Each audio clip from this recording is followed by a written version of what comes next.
সবাইকে আসসালামু আলাইকুম। আমাদের দলের নাম হচ্ছে জুপিটার। আমাদের দলে আছে সাইমা, আমি, সারিকা এবং মেহজাবিন। আমাদের দলের বিষয় হচ্ছে কিভাবে দিন ও রাত হয়। পৃথিবীর আহিক গতির ফলে পৃথিবীর বিভিন্ন স্থানে দিন ও রাত হয়।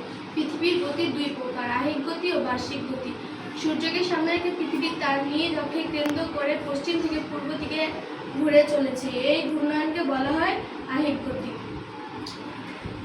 পৃথিবী যেহেতু গোলাকার, পৃথিবী তার নিজ অক্ষে প্রতিনিয়ত ঘুরছে, সেহেতু সূর্য পৃথিবীর এক পাশে সূর্য সম্মুখে থাকলে অন্য পাশ সূর্য সম্মুখে থাকে না।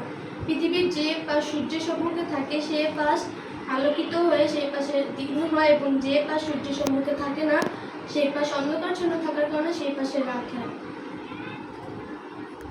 বাংলাদেশ, আফ্রিকা, বাংলাদেশ, পাকিস্তান, ভুটান এসব দেশগুলোতে দিন হয় এবং অপর দেশগুলোতে যেমন অস্ট্রেলিয়া, নিউজিল্যান্ড, আফ্রিকার মতো দেশগুলোতে রাত হয়। এভাবে প্রতিনিয়ত পৃথিবীতে দিন ও রাত হচ্ছে। এই যে আপনি আমাদের প্রজেক্টটা দেখতে পাচ্ছেন, এখানে হচ্ছে সূর্য, এখানে পৃথিবী। এই যে এখানে পৃথিবীর বাহিক গতির ফলে পৃথিবী গোল গোল ঘুরছে। এটার ফলে সূর্য আলো যেদিকে পড়বে এদিকে দিন হবে আর এদিকে অন্ধকার ছান্ন থাকা এদিকে রাত হবে।